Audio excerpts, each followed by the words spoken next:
On November 18th, 2021, Earthworm Jim said trans rights. This was a moment I was pretty excited about, not because it actually helps trans people. My life isn't any better because a corporate mascot recited a slogan. I'm trans, by the way. My pronouns are they, them. I came out like 5 years ago, so here's your once every half-decade reminder that that's a thing. But like I said, this pronouncement makes no actual concrete change in the world. I was happy about it because I like Earthworm Jim a lot, and I wanted to play through the game, make a video about it, but the act of doing so was so depressing that I couldn't bring myself to do it because the series has been associated with bigotry and homophobia for many years. All because Earthworm Jim's creator, Doug TenNapel, is an outspoken homophobe. Fortunately, the new Earthworm Jim show has no involvement from the original creator, and he signed a terrible contract from which he will receive none of the proceeds from the show, so he's out of the picture entirely. And I get to deliver the good news in the form of doing that Earthworm Jim playthrough that I wanted to do anyway. So, let's begin.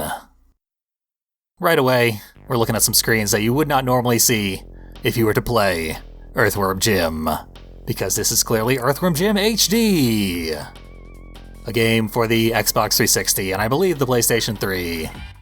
Except not anymore. It's been delisted, you cannot buy this game. Which is another good reason to play through it, because you can't actually spend any money on it because that money would go to the original creator. No risk of that. So, we'll just, they've got all sorts of nice features, tell you how to play, totally useless tips, because Earthworm Jim is a ridiculous game. You cannot possibly sum up the means to play it in just a few short paragraphs. What I really want to do is turn on the boss hint display, because that's a neat feature that I actually do want to see. But enough talking about it, let's actually start seeing these features. On original difficulty, which original Earthworm Jim had 3 difficulty levels, so you cannot sum it up in one singular difficulty, but whatever. We're playing on the hardest difficulty.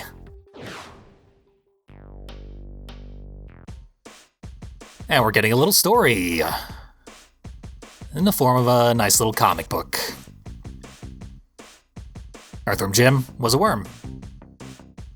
He was getting attacked by a crow, and then we cut to outer space, of course, where there's a exciting space battle between some kind of crab ship and a character we're going to see much later in the game. Let's take another look at that real quick.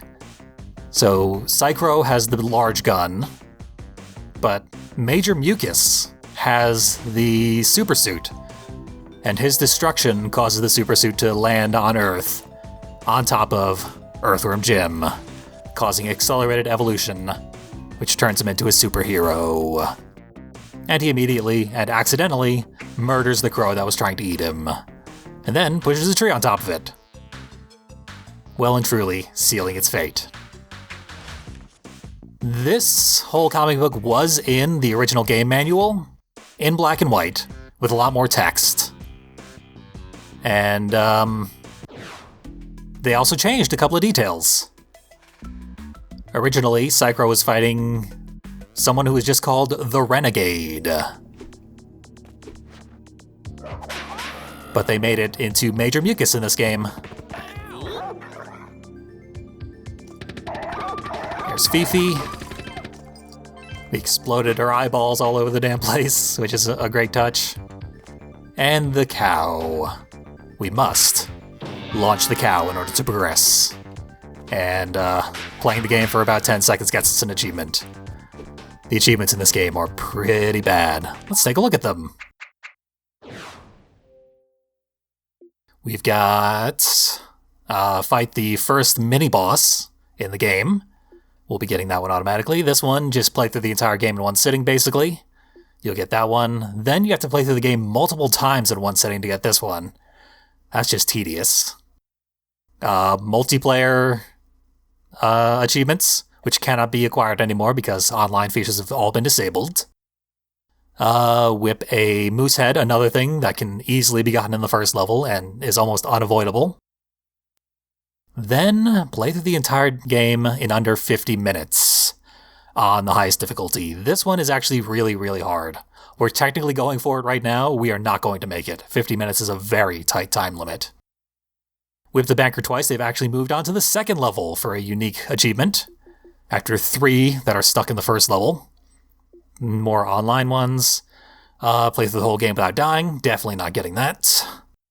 And this is just play through the Asteroids missions. And get a bunch of the blue orbs. And this one is not acquirable in a single playthrough, so you have to play through the game at least twice to get this one as well.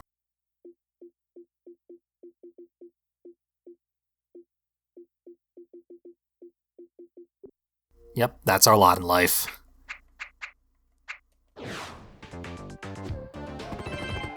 This game, if you're not familiar, is loaded with secrets.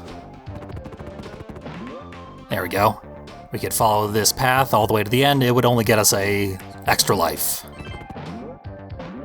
This first level is actually really, really over-designed. You can't see very much of it at all in a single playthrough. I don't know why they made it that way.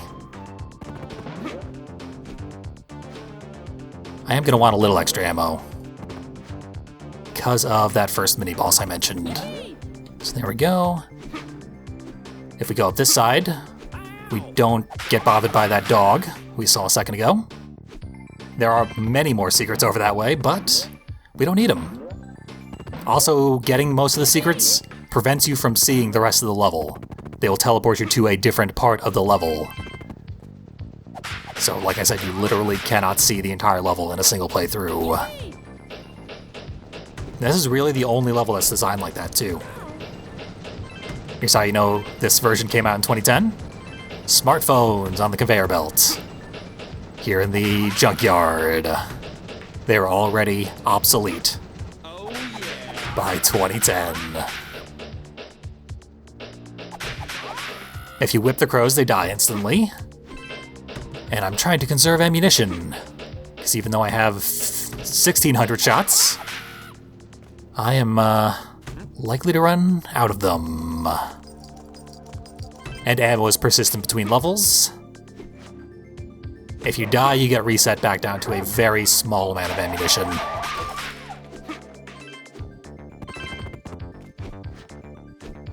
See a tiny sparkling hook all the way at the top of the screen. Just a whip point. And here's what the crows love to do. An uninterruptible animation where they shake you around and drain your health for a very long time.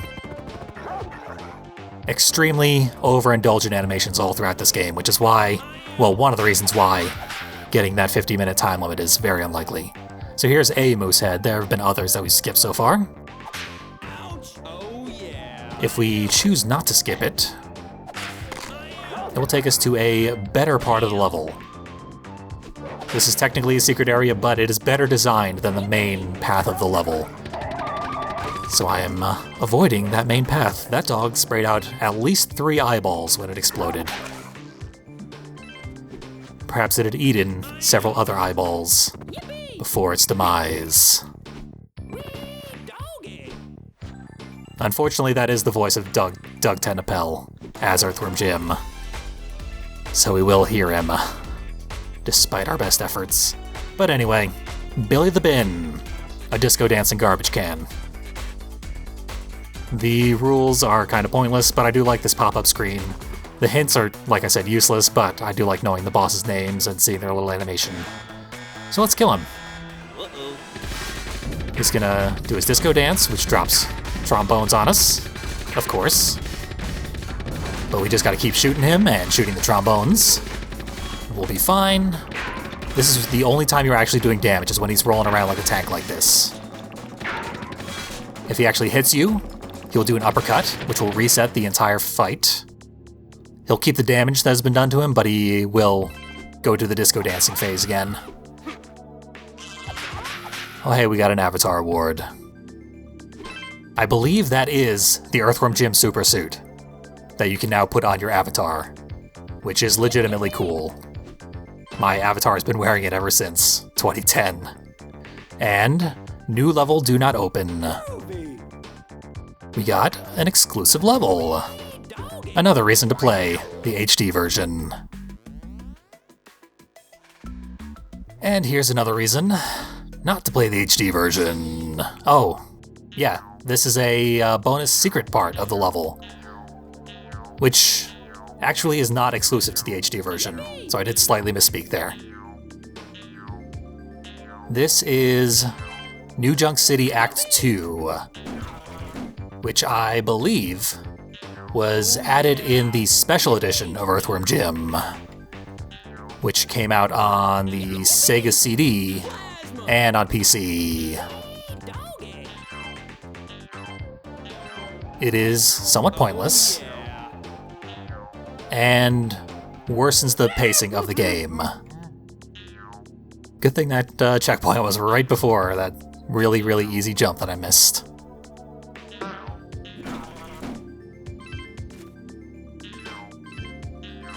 This makes the 50-minute time limit even harder to get. And yeah, not great for the pacing of the game. We lost a bunch of our ammo, so we'll top off.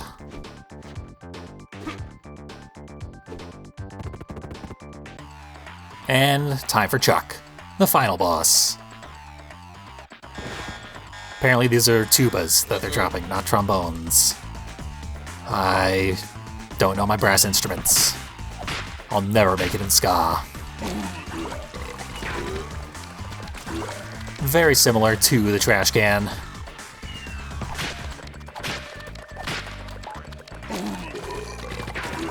Very frequently invulnerable. Can't do anything to him right now, except make him do armpit farts. And we wasted that box. He's just gonna go back and forth, posing no actual threat, unless we intentionally jump into him.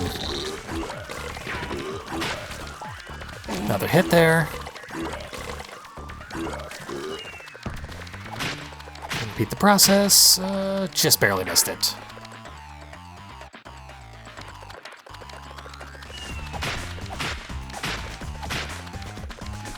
Yeah, as soon as you go off cycle here, it takes a long time to get back. So yeah, massive waste of time. This could have gone a lot faster.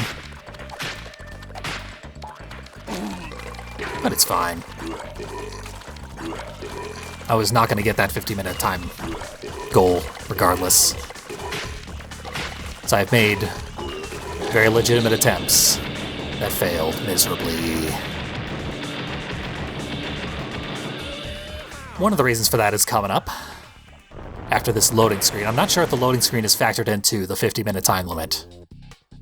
Oh, here's another great thing. Oh, wow, they didn't actually try and boot us to the Xbox Live screen. Because we are technically online. That's nice. So, the Psychro race. And the asteroids.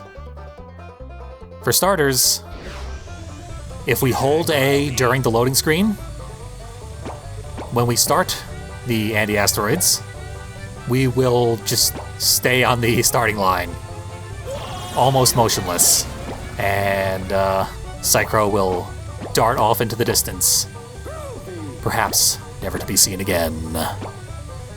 These are the blue orbs that are part of 2 of the achievements. And this wormhole tunnel. Really hard on the eyes. The one on the Genesis was also not fun to look at, but this one is a lot worse, in my opinion. It is HD though. Barely. And it's really hard to tell, like, where the blue orbs are, where the asteroids are going to be. Not great visual signposting throughout this whole sequence.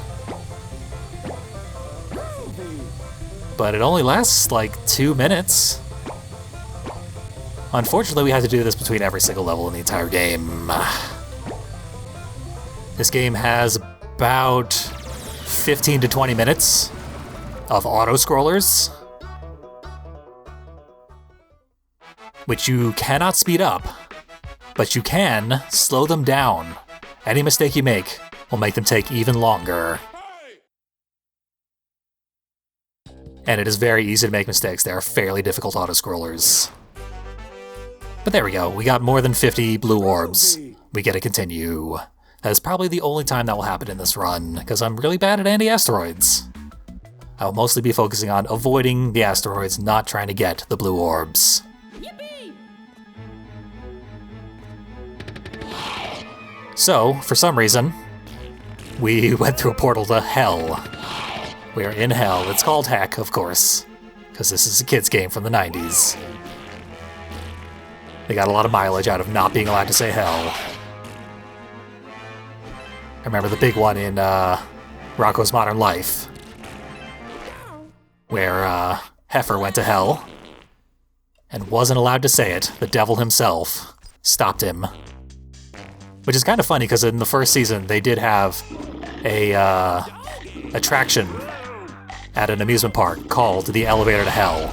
On screen, you could read the very H word that they were trying to avoid. Uh-oh. I slid a little too fast. That was very easy to avoid. But I was taking it slow anyway. We can actually avoid these demon souls. The music in this level has been kind of destroyed. The HD version did not get the rights to the original music in the game, so they have approximations.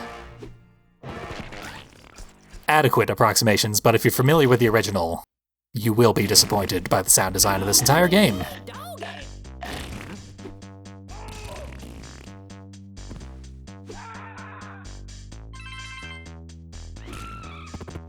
There's currently elevator music playing, because that was a common joke in the 90s.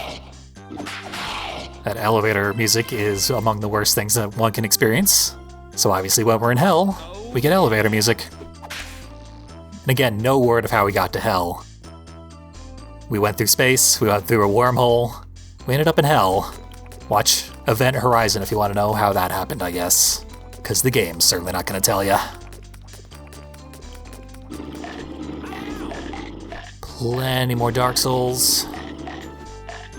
Maybe we will get rid of the one that managed to follow us. Through the gate, we find our first banker, which is not a banker. This is a lawyer. But the achievements call him a banker. He's immune to being whipped, so you whip him and then you shoot him. And then he dies, and gives you a plasma. Through the gate, I'm at half health. These green gems can be very hard to navigate. I've been stuck on them for very long periods of time before. Rusty the Snowman. Very seasonal here in hell. Obviously the joke, snowball in hell. Fairly sophisticated for a game with such a lowbrow sense of humor, if we're being honest. This boss is comedically easy.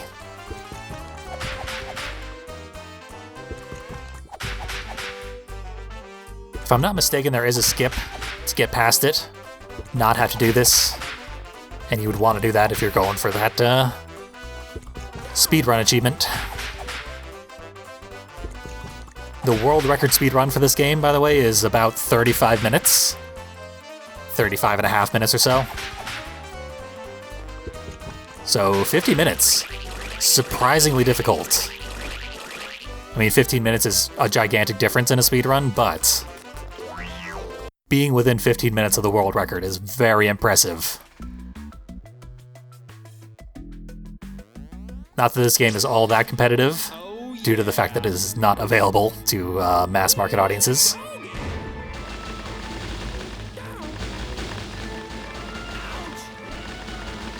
I wonder if times that you get on, like, pirated copies still count. Because that would be the only way to keep it competitive at this point. That said, this is not a game that lends itself well to speedrunning. It is intentionally slow and often tedious. And loaded with fart sounds, so you may or may not want to take it that seriously as a speed game.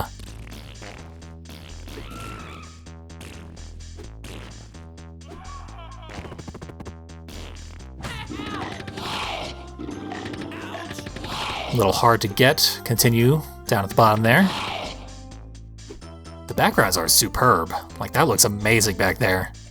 It looked really good on the Genesis, but it obviously couldn't do this. This is legitimately impressive. I see another secret level. They're coming fast and loose. And we already got our first 100 atoms. That said, we probably will not get 500. Despite the fact that we are less than a fifth of the way through the game.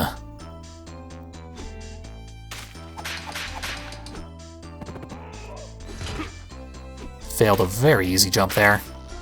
So at this point, you would probably be assuming that this game is sort of a side-scrolling platformer, sort of a run-and-gun thing.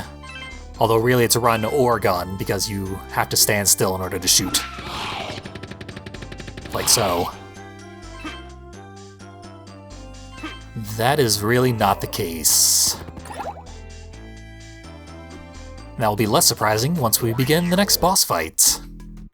Against Evil the Cat.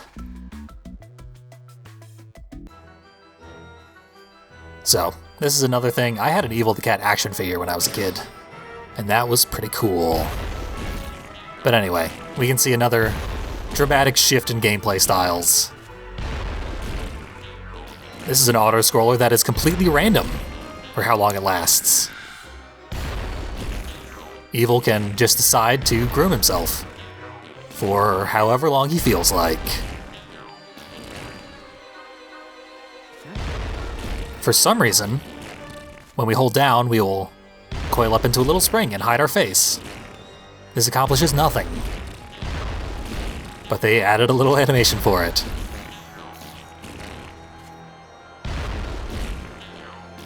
The animations are phenomenal. That's the main reason to play or watch any Earthworm Jim, because the gameplay is fairly poor.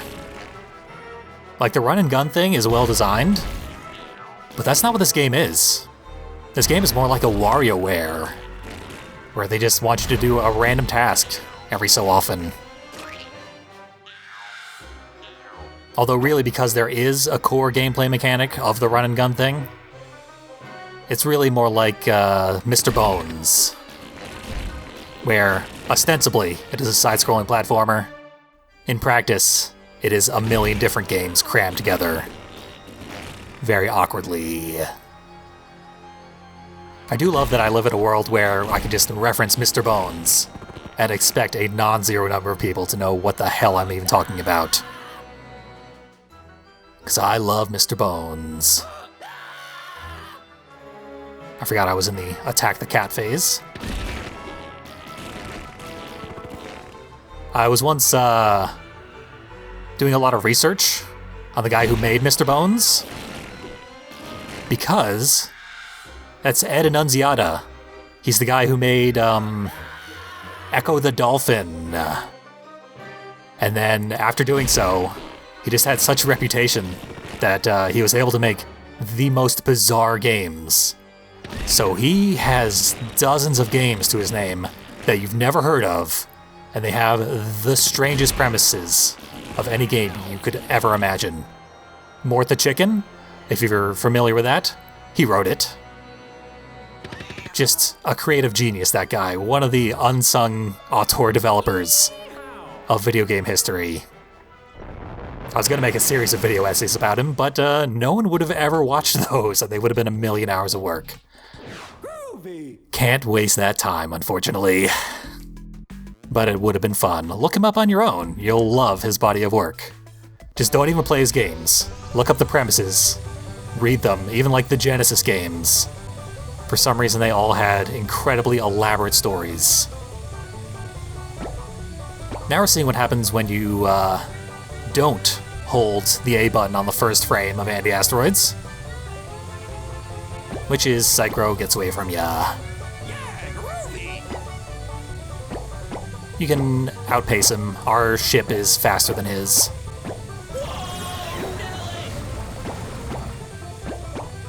But it is very annoying. And since you know it's coming, you will try to hold the A button during the loading screen, and the game will just ignore that input when the actual race starts. It's keeping a combo meter up on top, and I don't think that does anything. But every time we get 10 blue orbs in a row, something happens. Also, we can't miss any blue orbs in the meantime. But there we go. We grooved. Maybe it refills our health slightly.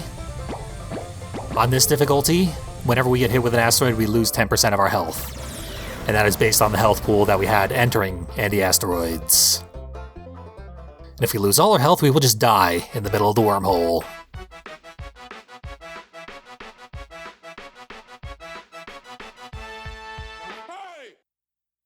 And if we lose the race, we'll have a boss fight against Psycho.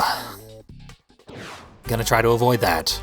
Surprised I got 2 continues already. You also have to be very careful not to hit any buttons on the groovy screen, because even though it's a celebration, you can lose a bunch of time there. Every time you press A, it repeats the groovy animation.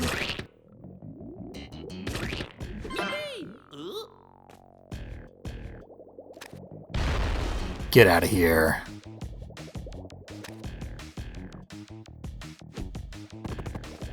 Much faster way to deal with these guys. Uh-oh. Unless you accidentally shoot up over their heads.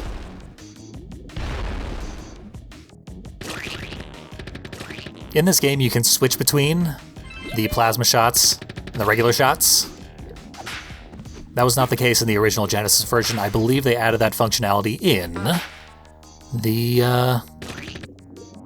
Sega CD version, the special edition, which also had unique sections of the game, one of which we've already seen.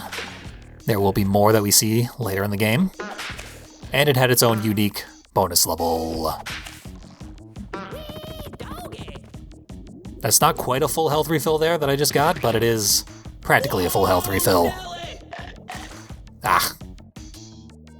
Those little guys.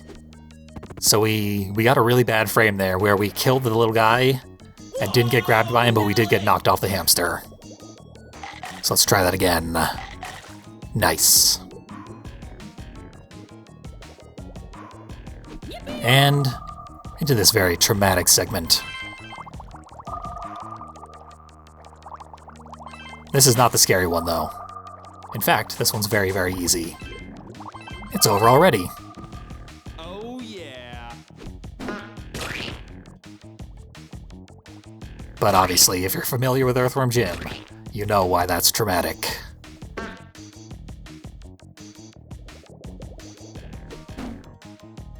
More big buff cats.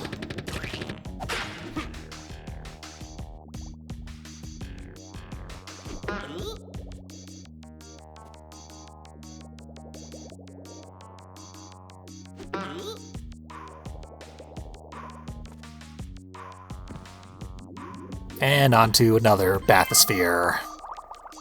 This one, slightly harder.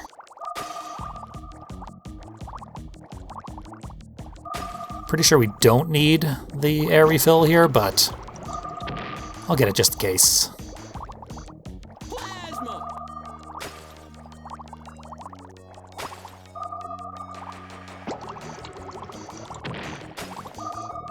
Yeah, gonna have to perform a lot better than this if I'm gonna make it through the hard bathysphere. But this one should be fine. But as underwater Genesis games go, this is probably more scarring to people than even the Sonic drowning music. And that is saying something.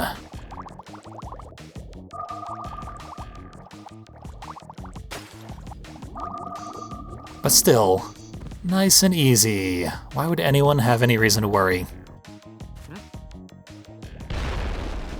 That guy's supposed to just automatically hit you, but we got a plasma on the way, so we can take him out in advance and get a new level. 3 out of 3. There are only 3 new levels, and they're unlocked in the first 3 levels of the game. They're not even hidden anywhere. Very lazy. This HD version of the game looks nice. I'll grant it that. But the original Genesis version also looked very, very nice in a different, charming way. Not worse, just different. And the features they added are just bizarre. This is considered a somewhat mediocre version of Earthworm Jim. Certainly not terrible. And when it was the only digitally available version, it was quite a boon. But now it is not digitally available at all. And we have the original version and the special edition to compare it to. I just sort of wonder why we're playing the HD version. I'm playing it because it is the most convenient version for me to play, since I happened to buy it on release. And it's also a bizarre oddity. I love my bizarre oddities. Adding as much strangeness to Earthworm Jim as possible is in the original intent of the game. So, it's all good. Less good, obviously, is this bathysphere. The 99-second monstrosity. And you will need all those seconds. I've timed out here many, many times. I've certainly exploded many, many times. We're making good enough time that I can slow down just a tiny bit.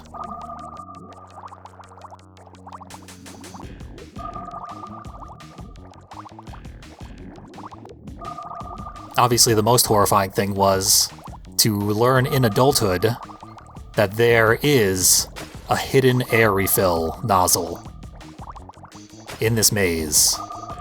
And I still to this day don't know where it is, because it is technically optional, but if I'd known that as a kid, I would have had far fewer drowning nightmares. I did not actually have drowning nightmares, but I did have a really, really awful time with that level 1,000 times in a row. Frustrated me into a coma. Huh. I didn't know this section existed. Interesting. Anyway, the final boss. Dramatic music. Dead. Another humorous joke. This game's sense of humor is fairly solid, if we're being honest. And I do have to say, Doug Tennapel, he is credited for original concept and animations in this game. Not even in this version of the game, in the original game, those were the 2 things that he did. He did not do any of the game design. The vast, vast majority of the game was made by other people, and thus remains untainted.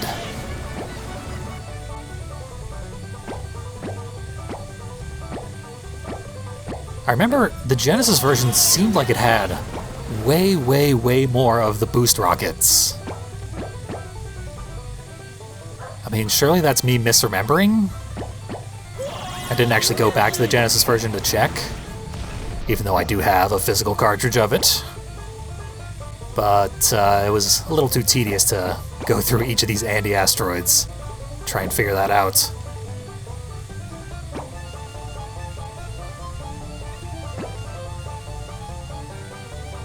But yeah, it feels like you never get to use the boost, which was the fun part of Asteroids.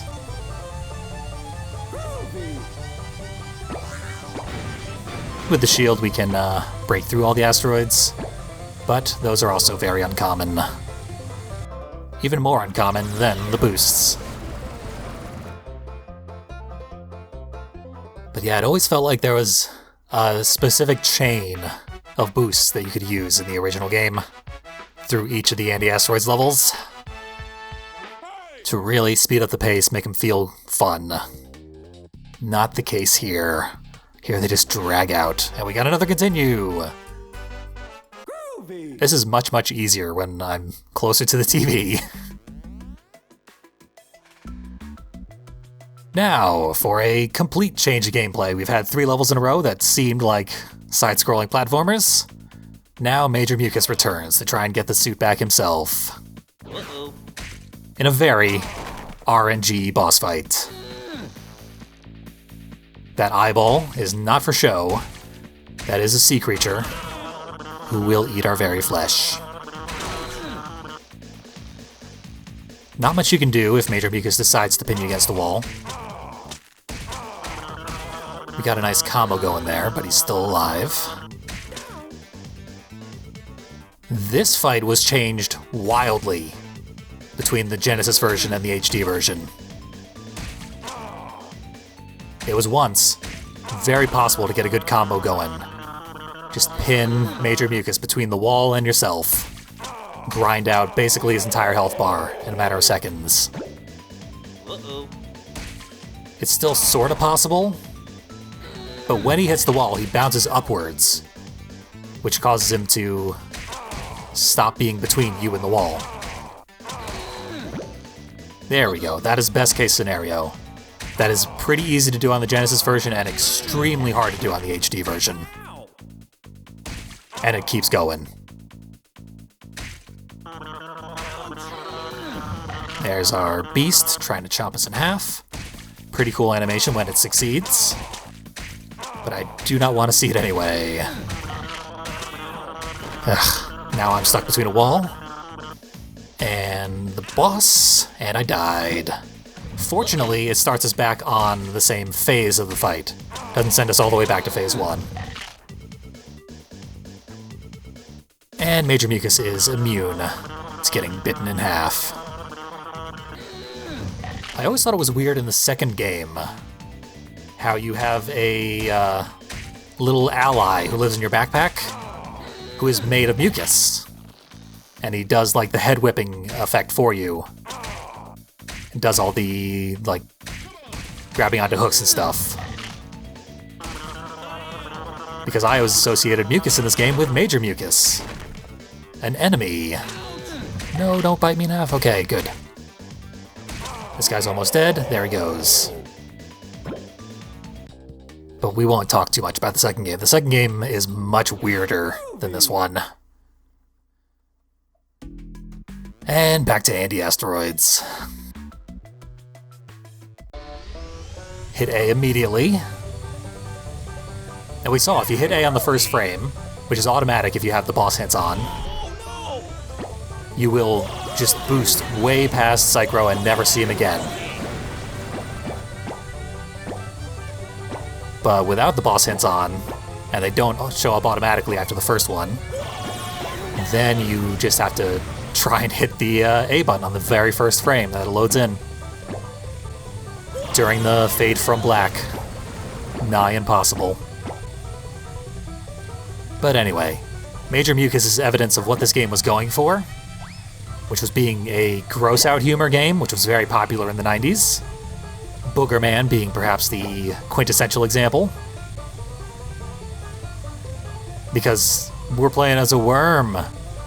Ew, gross, a worm.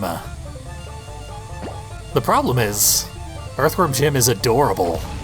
This is one of the best, most charming character designs you could possibly get. So, like, the fact that it's a worm is kind of lost. It's more of like a character platformer, like a mascot platformer sort of game. In the style of Sonic. Like they accidentally made the character too cute and likable. And came off as a Sonic ripoff. Which was not the intention.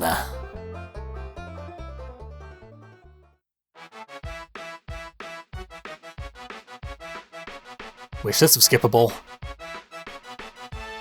But no. They want as much fanfare and slow down as possible. Drag this sucker out. Groovy. Speaking of, loading screen. Terrible loading screen. The Genesis loading screens were great. all the letters were little sprites that would bounce around. They looked really, really good, and in the style of the game, the sterile blue screen that just happens to have the name of the next level on it. Much less engaging. Also, the loading screens on the Genesis version were a lot faster than the ones on the Xbox 360 version. That's gruesome. That is not worth the HD. Anyway, for some reason, if you come all the way over here, it turns a conveyor belt into a staircase back in the original area. I don't know why, but that's what happened. There we go. This was unclimbable, but now it is an escalator for us.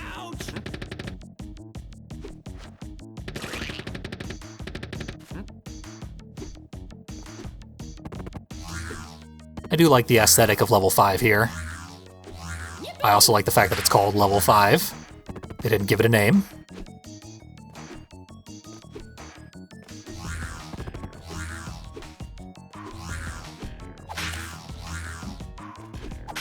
There we go.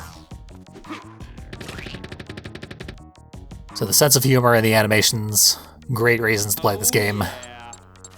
Very bad reason to play the game is right here. Another auto-scroller. A really, really long one that's really, really boring.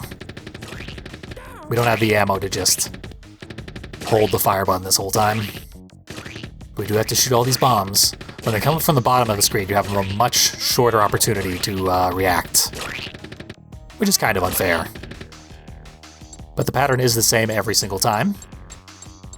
And as long as you survive, you're all set.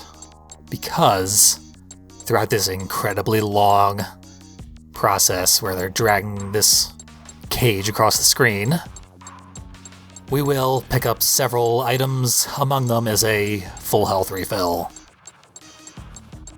which I think is only like an 80% health refill, but that's good enough. Also on easy difficulty, the asteroids and anti-asteroids don't actually do HP damage. And I think health recovery items give you more health, stuff like that. Think about original difficulty, though, of this notoriously difficult game, is that it's not really all that hard. Earthworm Jim has never really been all that hard. What it is punishing for mistakes, and disorienting because the gameplay changes all the time. So once you think you're used to something, it changes.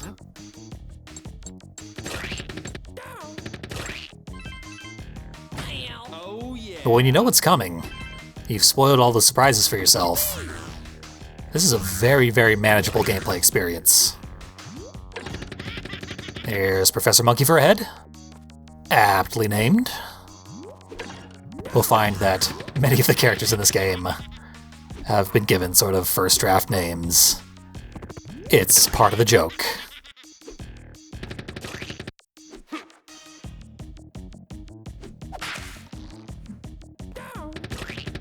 This segment is very simple, and I recently learned that this weird formation back here, all these dots that are above us, the glowing LEDs, are a door to a secret level called Who Turned Out the Lights, which is inaccessible in the HD version. I honestly think that the developers of the HD version did not know that this secret level existed, because I didn't, for decades. I've been a huge fan of this game, and I never once have seen that section of the level until this year, because I didn't know it existed. But normally if you jump in that corner where the LEDs were, you would be teleported to a dark room. It'd be like sort of a horror-themed area. And you would just see your eyeballs. Very silly cartoon stuff. It's a shame I can't show it off, but it doesn't exist here in the HD version.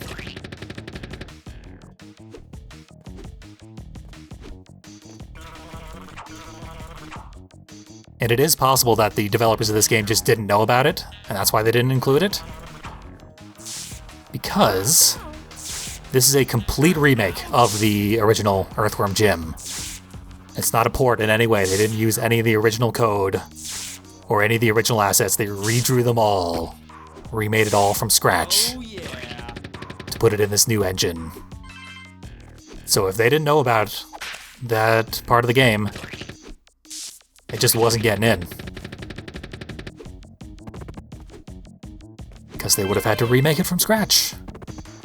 That, or they just hoped everyone else didn't know about it and quietly cut it out.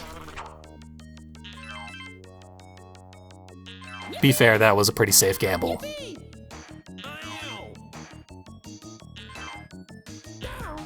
At least for me, a supposed superfan of Earthworm Jim.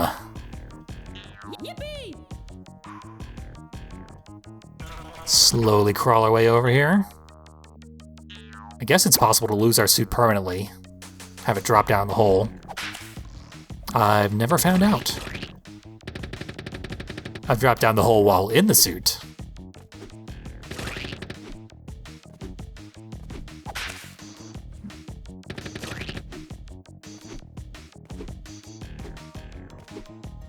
This music actually is pretty much just as bad as it was on the Genesis version. However, the Sega CD version had much, much better music for all the levels, because the Sega CD could have CD quality music.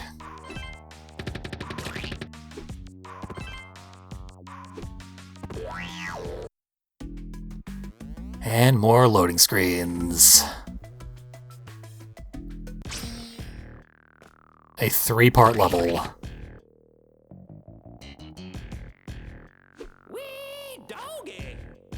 This section we just are going to get harassed by Professor Monkey for a head.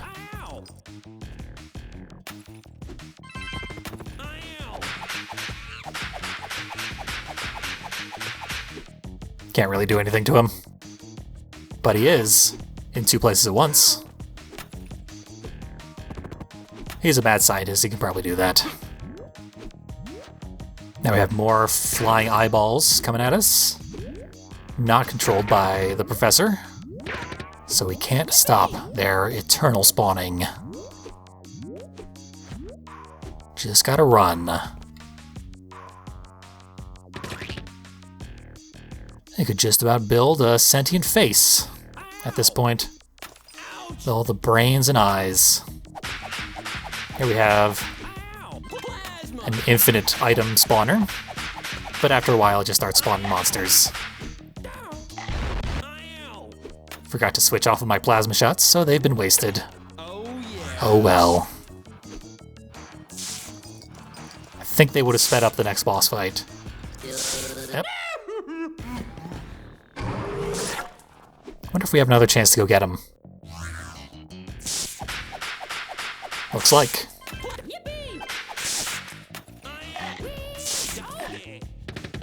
We'll try him out on the next boss.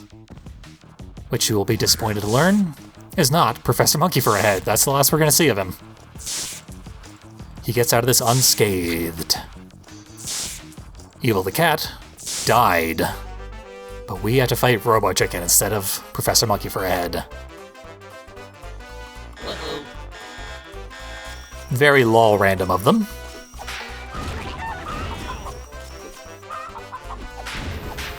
Oh, he's flying away. There we go, got him caught in a cycle.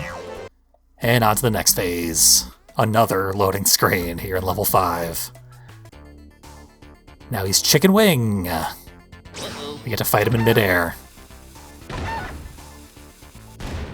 Our gunshots do damage him, so we'll try a plasma shot. Usually the plasma does exponentially more damage than even like 10 seconds of sustained gunfire.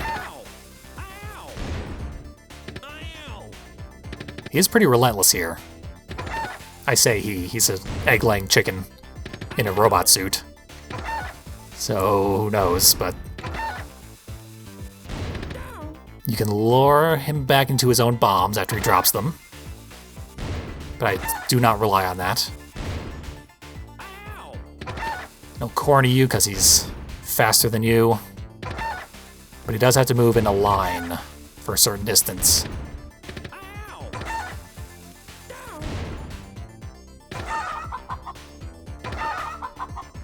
Okay, he's got homing eggs coming at us, and he's dead. Very strange boss fight, that one. Not a lot you can do to really manipulate it. I just kind of damage race the thing. And hope that I come out on top. And I usually do. Another anti-asteroids. Yeah, groovy.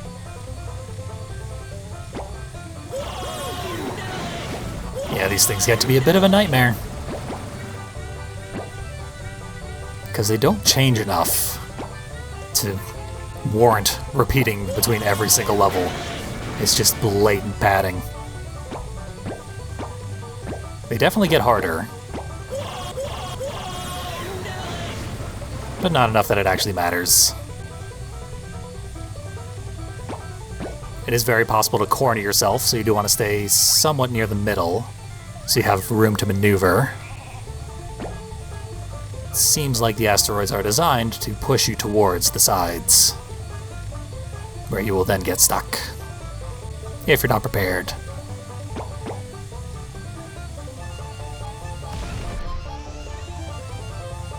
They don't tell you what your HP is, and after that boss fight it is pretty low, so I might not make it.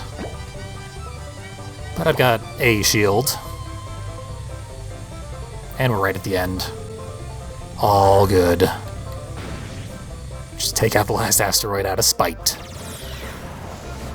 and be on our way.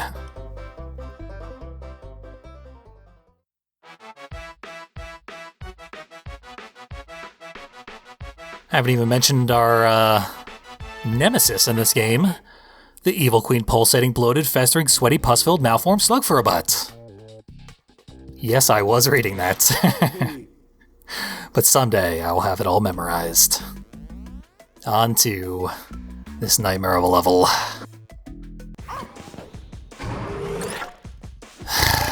Protect Pete. That does give you a good example of what the original text looked like on the Genesis version. The cool little animated sprites that move around. They actually looked a lot better on the Genesis version, and they were on every single loading screen in the entire game, adding a great deal of charm. Not so much here.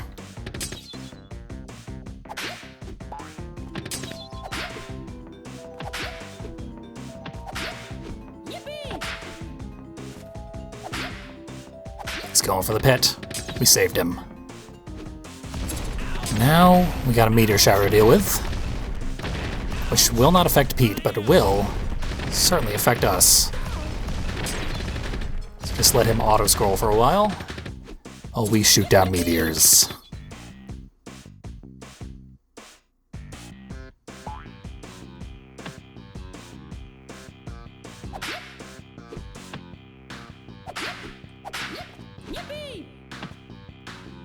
Another meteor shower. Only been a few seconds.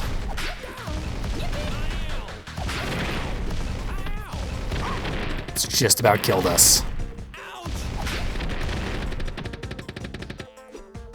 Okay, we're good.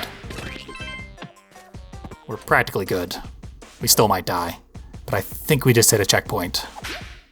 Yep, definitely. So this hook will take care of Pete for a while. Make this into an actual auto-scroller, and not just a technical auto-scroller, which we can technically speed up by doing very complicated whipping patterns.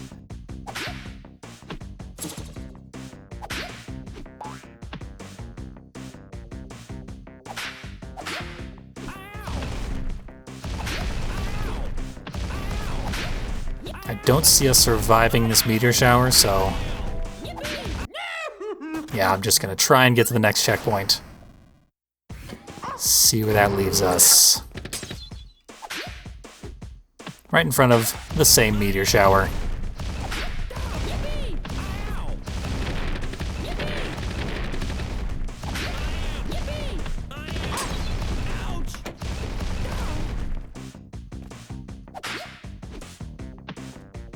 Okay, so far so good.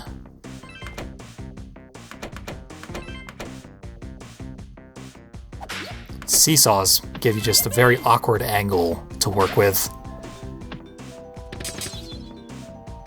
I do not care for them, as we only have 7 directions to work with for our whip.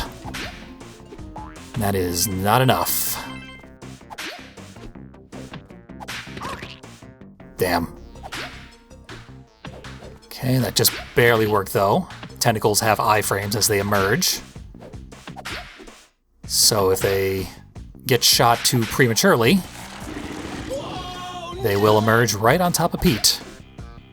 Instant grab him. Nothing you can do about it. Tiny gap in the floor right there. And more meteors.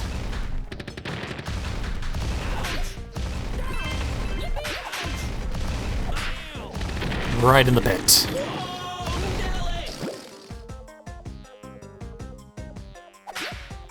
Can't argue about my health values, though. Whew, close one.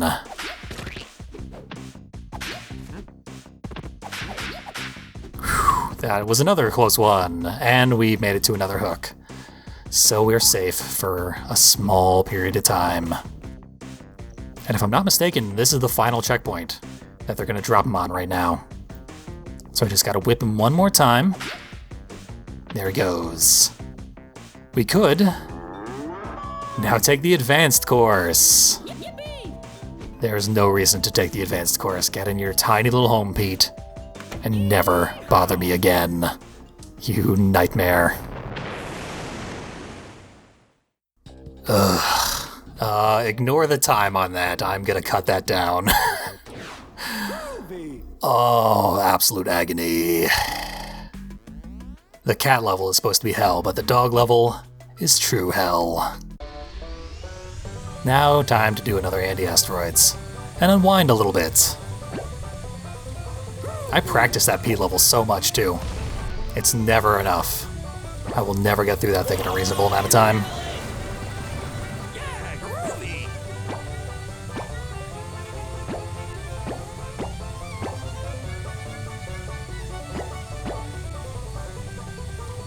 Yep, just,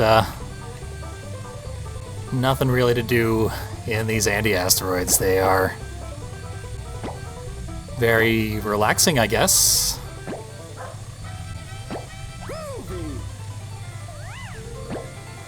But yeah, that 50-minute time limit is difficult to get, because there's 7 of these, I think. They're minimum minute and a half long. I think I timed them out to be about that.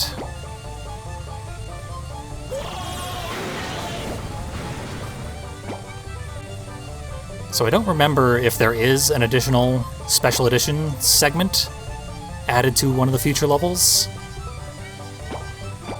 I recall there being one, but that was when I first played this game in 2010. And had very sharp memory of the Genesis version to compare it to. That is no longer the case. It is no longer 2010. So, if there is another special edition section, I have already gone through it without really realizing it. Special edition also had its own unique bonus level, which is not included in this game, which is kind of unfortunate. They could have made this like the definitive version of Earthworm Jim had they put in that bonus level and, I don't know, taken out the Puppy Pete level. Okay, I'm the only person who would have been happy about that, but...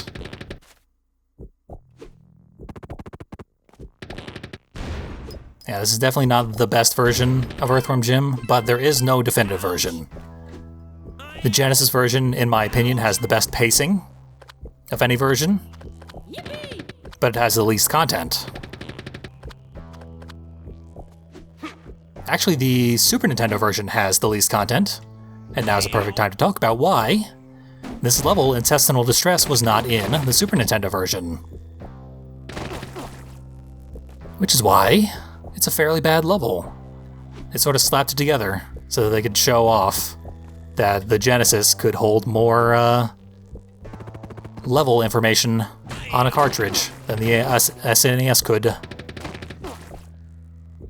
Thus, we got this bonus level slapped together at the last second to shove it in the face of Nintendo. Do what Nintendo don't.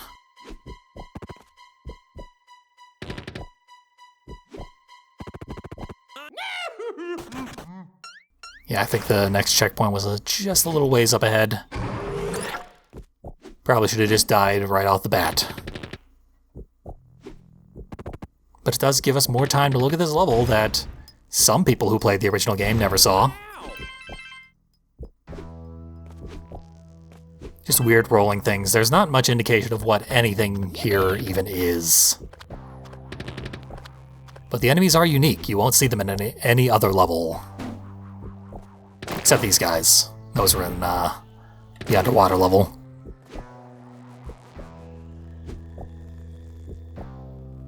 And this game, as much as it is sort of old and forgotten, and visibly sloppy if you do choose to play it, it's highly influential. These fart bladders are in the latest Binding of Isaac update as just a weird random enemy that you can see sometimes.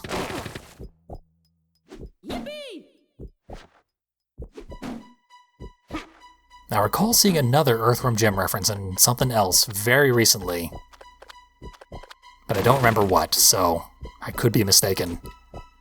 But it does seem like this game is fondly remembered by certain individuals, myself among them. Plasma! Secret plasmas. You definitely want the secret plasmas. We'll see why. And we do want to conserve them, so in case we need our gun, we'll switch. And go right back where we were.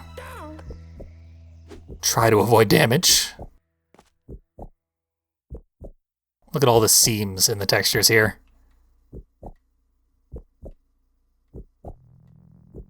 Ouch! I doubt those were in the original, but wouldn't be surprised if they were, because this thing was slapped together.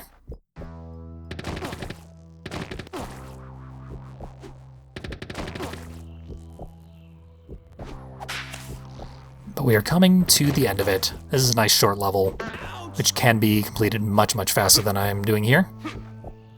Very slow-moving wheel that time. We're at half health, but we will be fine.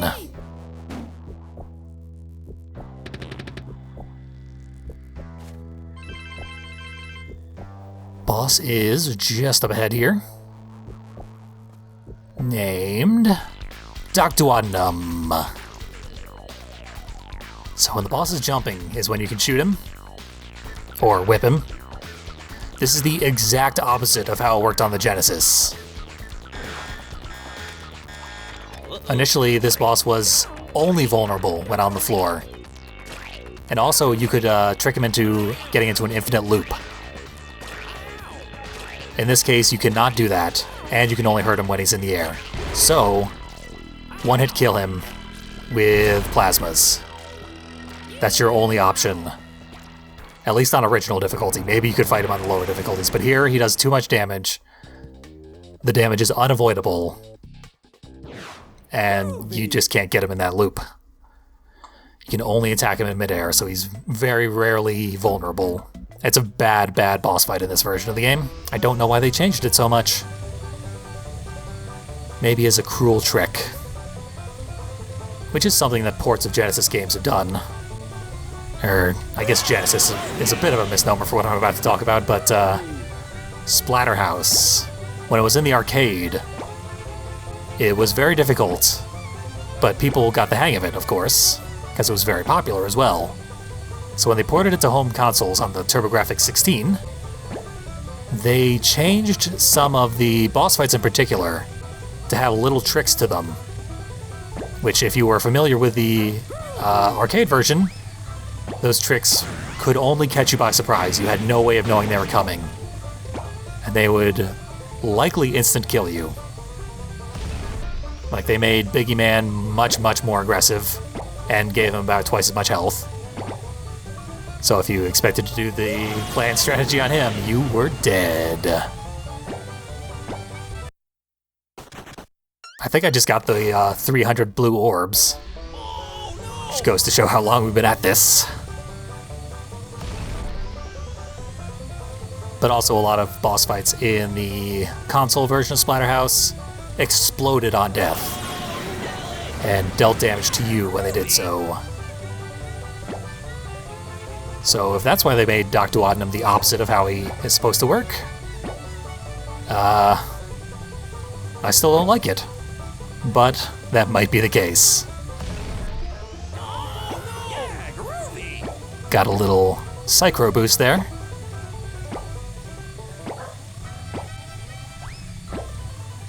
And this is our final Asteroids.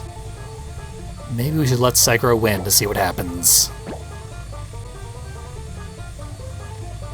And he's right on our tail.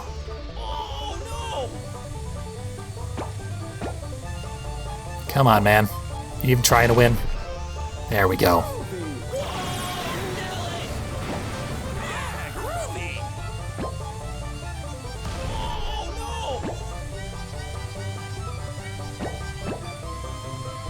This will make this at least mildly more interesting than it has been. It's a very skippable boss fight. It's apparently harder to get than it is to skip. Disagree with that hitbox, but whatever. We're there. Psychro wins. Let's get our anti-fanfare. And then give him what for.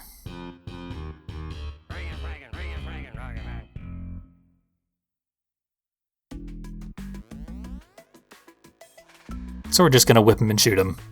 It's a very, very simple boss fight.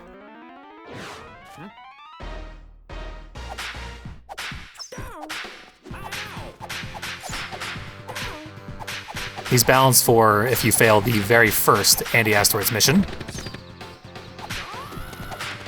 I got the order wrong. Apparently I read the screen incorrectly. You shoot him, then whip him. That adds a twist.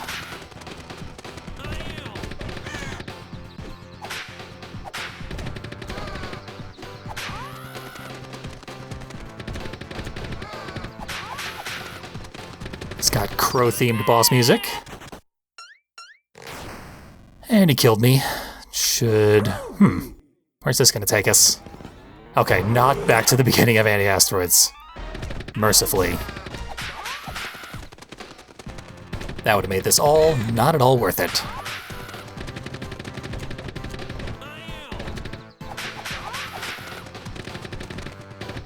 He floats around kind of randomly, and can just float into you. Deal damage on contact. Very rude for how slowly we move. Not a ton we can do about it.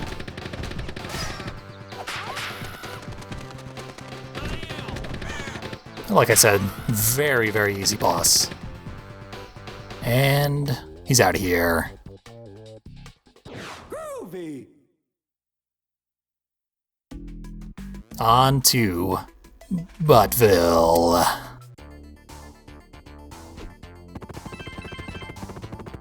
This segment's kind of terrifying. First time I saw this, I had a heart attack. Not actually all that difficult, though. If you do get hit, you will get comboed to your demise, though. Like so.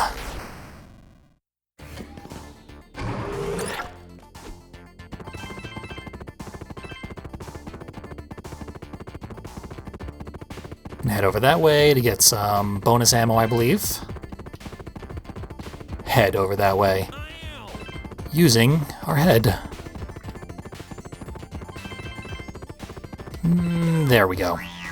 Almost got comboed to death right at the very end, but no. We're through it. On to the real level. It's got a nice atmosphere to it. You don't get enough Genesis games that have that sort of explorative sort of vibe to them. Majestical fantasy vibe, full of fart sounds.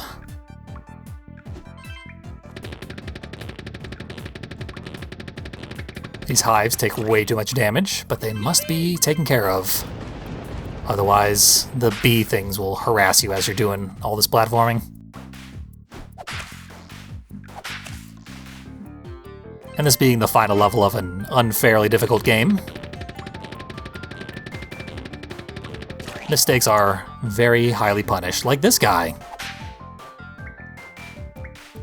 If we walk in front of him, he will kill us instantly. His bite attack just chops you right in half. It's a pretty gruesome beginner's trap.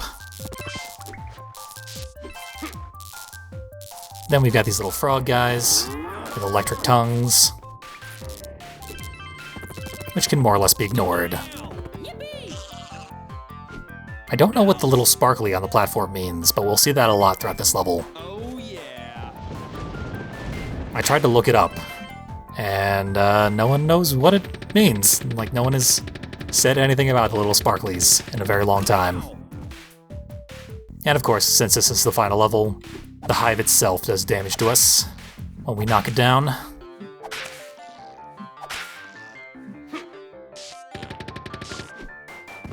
We gotta get to the other side, because there's an electric lizard beneath us.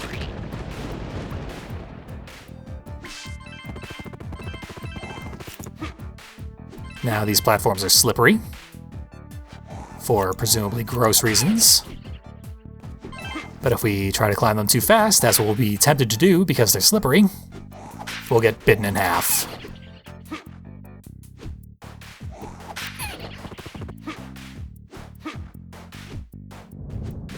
Once again, predictive knowledge is all that matters. More sparklies.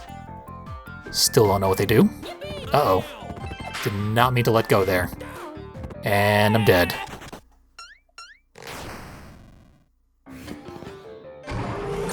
We were getting right to the end, too. But just repeat the process. This level is actually not that difficult. Not as difficult as it should be, quite frankly.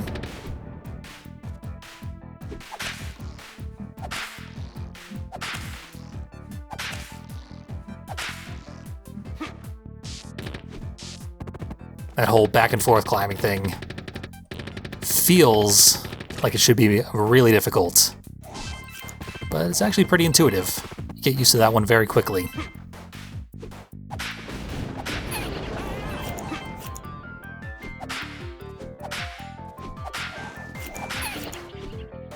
They do also spray out acid when they die. So you don't want to land underneath them, or you'll get hit with acid. Okay, don't drop down this time until here. There was the checkpoint. All good though. I wish I could show off getting bitten in half, but I've got no extra lives.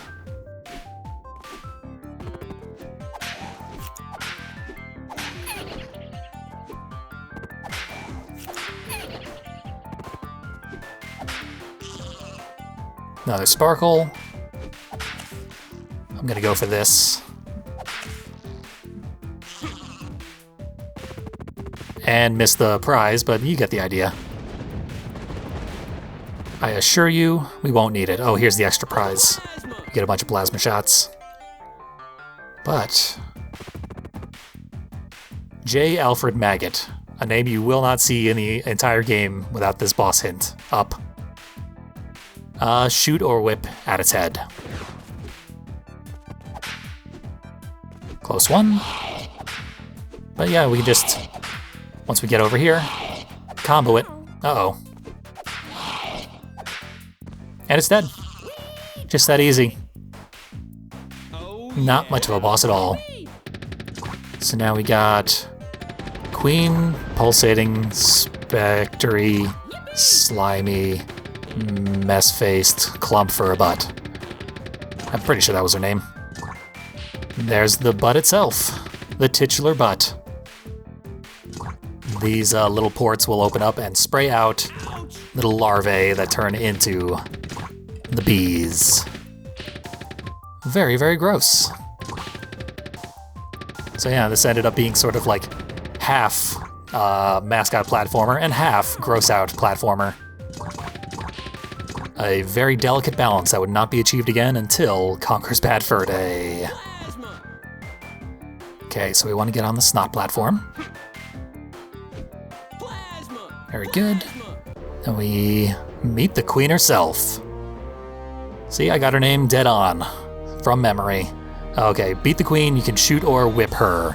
Whip is vital against her. Pay very close attention to those words. And ignore all the other words, because they are lies.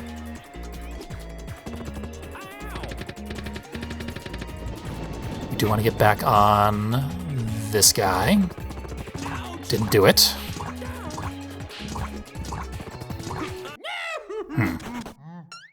So checkpoint is back at J. Alfred Maggot.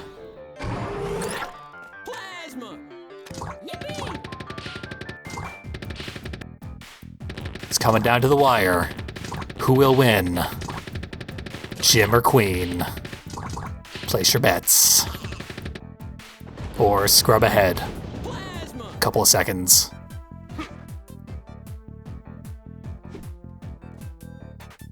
It is a blind jump to get on that platform, which I do not care for.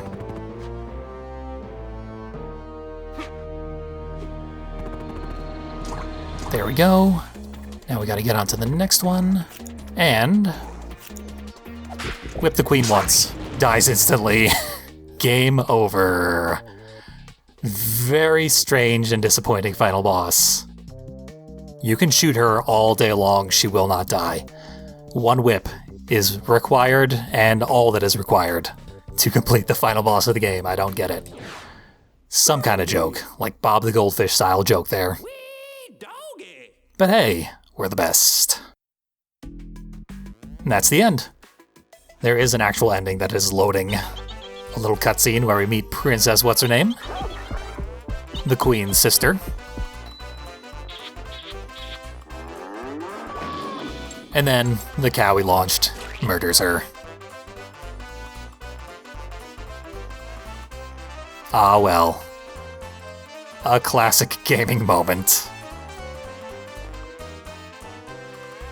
Yeah, certainly an amusing old game. Has its moments.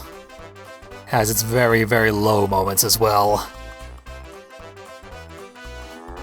I like it. The only reason you would like some of the levels is nostalgia.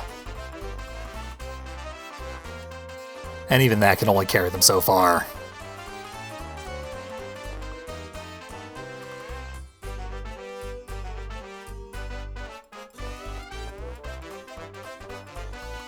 And really there's nothing that's particularly great about the game. It's all charm and, like, high-quality animations. From a gameplay perspective, the platforming's bad, the movement is bad, there's nothing like going for this game.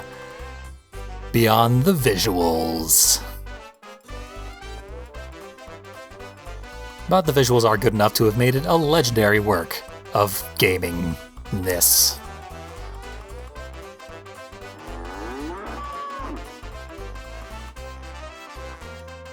It's making its comeback, now in the form of a TV show, with considerably less evil. Now, of course, we're not done with it. In this HD version, in all of its questionable glory, we unlocked 3 additional bonus levels.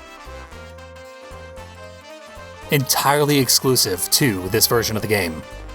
Cannot play them anywhere else. So, we might as well play them. Relatively few people have ever seen them, so we'll get them out of the way. Do their big reveal to the world. For better or worse. Perhaps they should remain buried, but perhaps not. See, I heard all the music was changed because Tommy Tallarico did not give them the rights to use the music in this game. But apparently he's all over the credits. Maybe their sound-alikes are so close that they had to credit him anyway.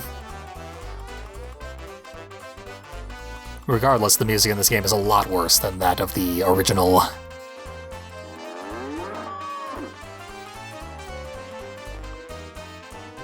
Ah, my pet worm will be very thrilled to hear.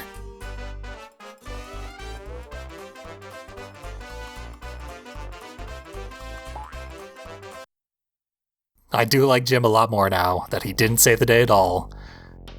Killed the princess and stole her crown. That would have made a better sequel. Then the sequel we got. Bonus levels. Cheap chaps chopping chips. The bonus levels are all themed around being inside of a console. A modern console at the time. So let's see what the inside of an Xbox 360 is. I'm sure it will be generic enough to also technically be the inside of a PS3. But it is 100% unique assets. They did not reuse anything from the main game. Just computer bits all over the place. Sort of computer bits that did not exist when the original game was made, at least not in this form. I mean, I'm sure they were very, very similar. But not quite. We got fans.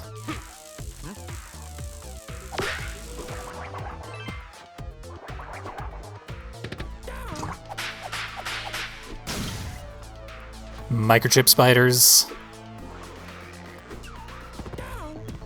Techno bees. We'll have to let one of those get on screen a little more clearly next time, as we will be seeing plenty more of them. And these indestructible lasers. Those I don't care for. Now, I'm not sure plasma actually really does much of anything in this level. We'll try it again, but pretty sure it is useless. I will say these levels aren't very well thought out, and sometimes do have things that just make absolutely no sense whatsoever. Yeah, these bees are pretty cool looking. LEDs for eyes. I like video game bees in pretty much any context. And those cyber bees do video game bees justice. Not enough games where you play as bees. There's Buck Bumble. That's about it. Oh, we found their hive.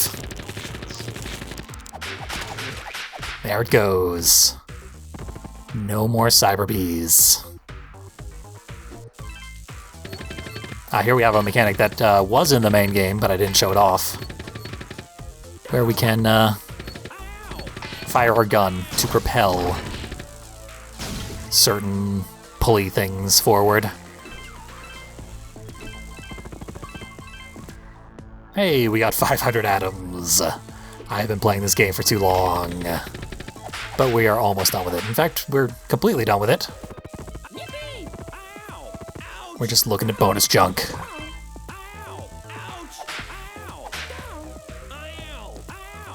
Yeah, I don't think I have any chance of surviving that.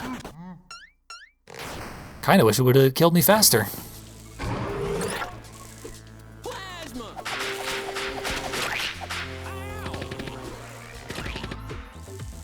Okay, so this time we won't fall down. Just tank the hits. What do I care?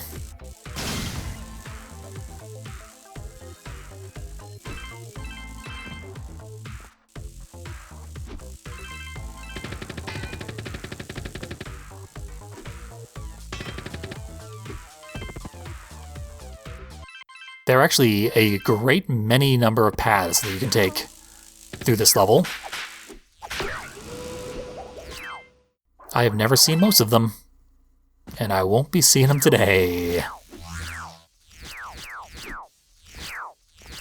Time for more irritating platforms.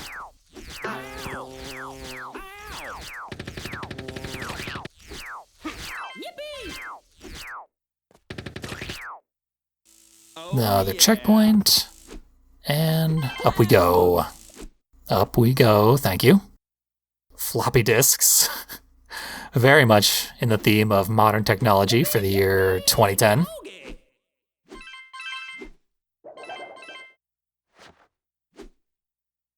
Music ran out, that's always a good sign.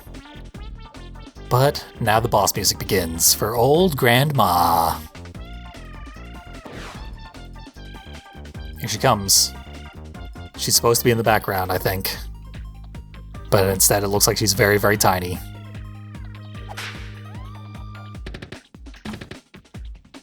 So from the front, she can knit an impenetrable wall. Then she'll throw her crochet sticks at us. I believe she only takes damage when she is knocked down.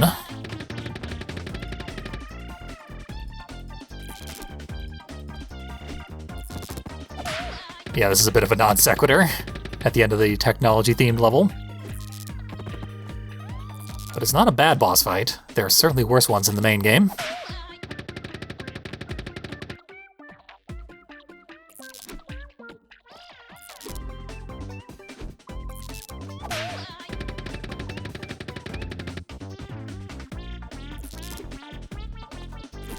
Do wish we could do a little more damage to her per cycle. But look at that, her gray hair flies out as we shoot her with a gun. It fits because it is weird. Not fitting is the best way to fit into Earthworm Jim. Boy, does the second game ever play that theory out.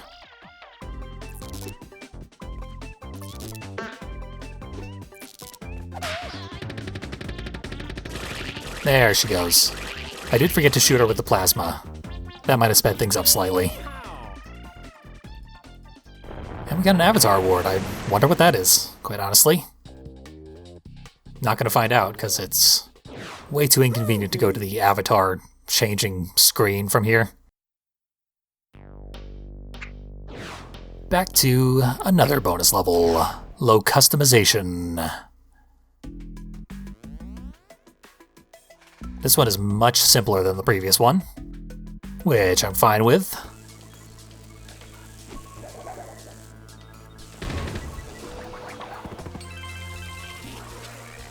Nice and fast-paced.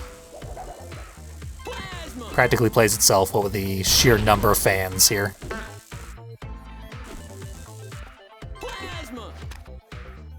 Oh yeah. We definitely do not need plasma pickups in this level. Like, I do not even know why they're here. But they are here. Almost made it all the way up. Gonna have to get that one open, and we're good. I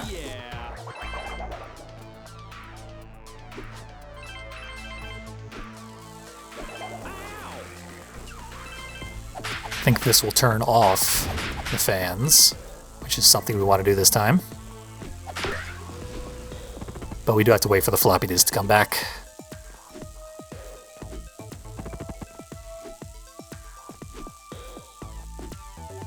Given the fact that it can only carry maybe 1 meg of memory, might be a long time before it comes back.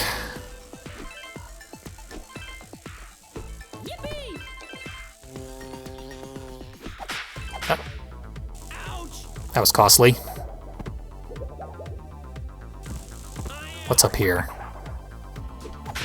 Some kind of secret of some sort. Maybe it's a fast way to progress through the level. I believe that actually is the case. I don't know why I'm doing this platforming section properly. Take like 10% extra damage at the end if you do it right.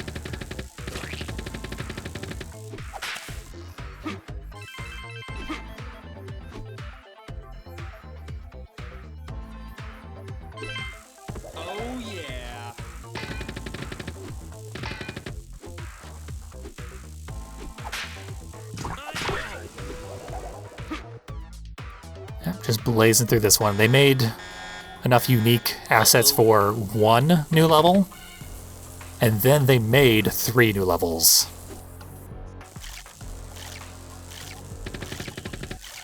Then they added a new boss type at the end of each one. You'll note that we are not actually harming this boss. I'm gonna shoot him with plasma, does nothing. He just pushes us into a corner. I believe this part actually takes damage, yeah. The scary skull. Shoot it for a while. And then it calls a truce. We do jump ropes. And the level ends. That's not even a boss fight. You'll note it didn't even give us like a hint screen on the select menu. Because even the game does not consider that a boss fight. It was very nicely animated. But yeah, it was basically nothing. Anyway, Play Me Off Gamepad Worm, the very final level we'll be looking at. World record, 3 minutes, 52 seconds. Oh, you won't believe this level. If you're lucky enough to have never experienced it. Pitch the Cat is our enemy here.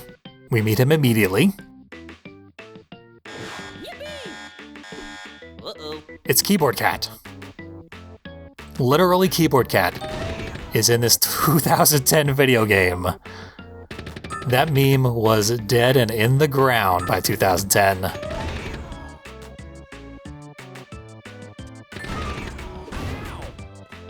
Just in case you were wondering if this was an uncool video game, it certainly is. And it's also a very slow boss fight. We have to fire the notes themselves back at pitch.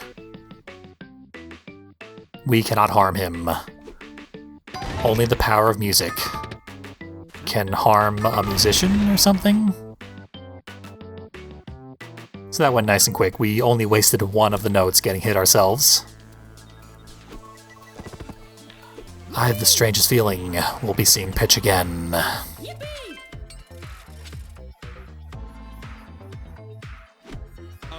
So this level is basically just a boss rush that is all the same boss over and over again.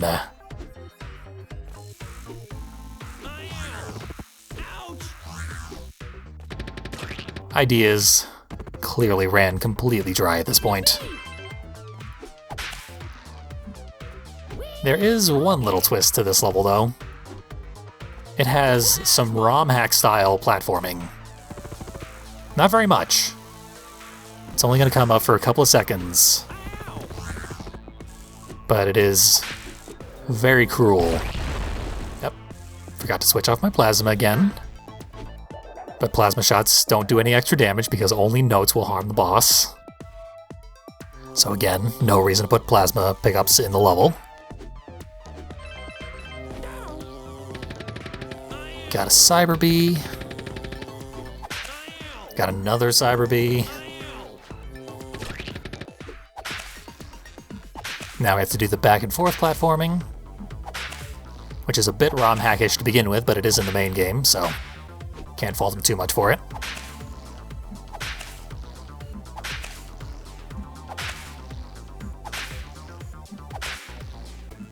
And off we go. That checkpoint means pitch will be back soon. And now we have to make this jump that seems impossible. Like that's way above our jump height. But for some reason, Jim will still grab it. Just barely. That sort of blew my mind the first time I saw it, because that should not be possible by the rules of the game. And yet it is. There's pitch.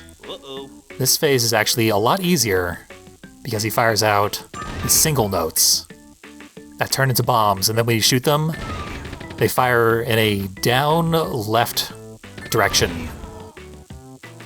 whereas the double notes fire straight back. So they basically just bounce right back into pitch. It's nice and easy. And since it's so automatic and so drawn out and uninteresting, we'll start wrapping up this video prematurely, in case anyone is still watching. So, yeah, If you like a thing and it can bring you a little bit of joy, I say, like it. Even if it's Earthworm Jim, tainted as it may be by its very creator. The TV shows, both of them, are sin-free. They both have no involvement with that original creator, including the brand new one. And the games, well, just don't ever spend money on the games. That is very, very easy to do these days. So if you do feel like you might enjoy the games, I'm kind of surprised. But if curiosity and nostalgia has the better of you, just don't spend money on it.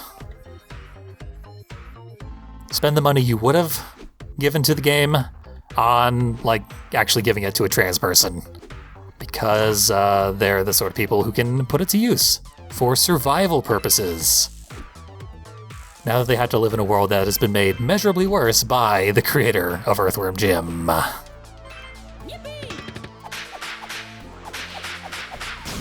We have kind of like a joke among trans people that we're all just passing the same $20 bill back and forth. Because we do often require financial assistance in order to live. And often the only people who will provide that financial assistance is other trans people.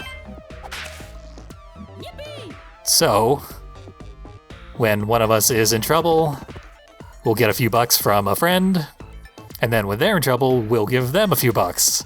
So just the same cash going back and forth over and over again, never actually increasing the wealth and thereby power and standing in society of trans people. So when you pump money into that ecosystem, you are doing an objectively good thing. And here is the real ROM hack movement. I did it once. There it is. So you have to, at the apex of the floppy disk, jump slightly to the right, then spin around, whip backwards, grab that hook, then spin around again in midair and whip the hook again.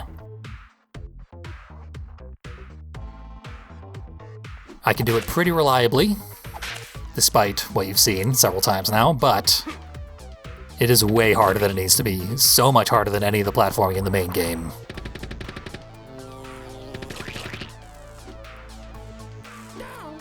Get rid of a few bees and spiders.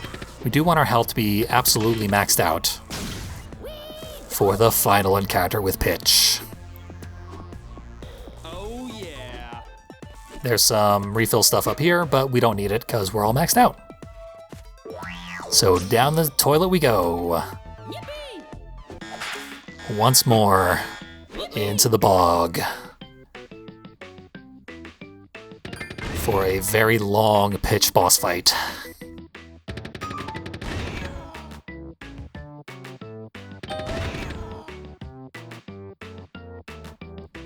This time he will fire out both double notes and single notes periodically. It annoys me that the notes don't come out in time with the music. Like, they should come out at the end of each measure, but instead they just come out like in the middle of measures and in between notes and stuff. Like, as someone who pays a lot of attention to music, it's very irritating when the notes pop out. It's all on a timer, but music is also on a timer, and they did not sync those two timers up properly. To my frustration.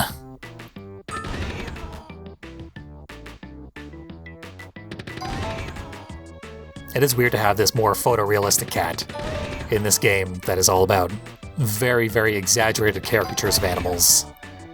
Doesn't fit with the art style at all.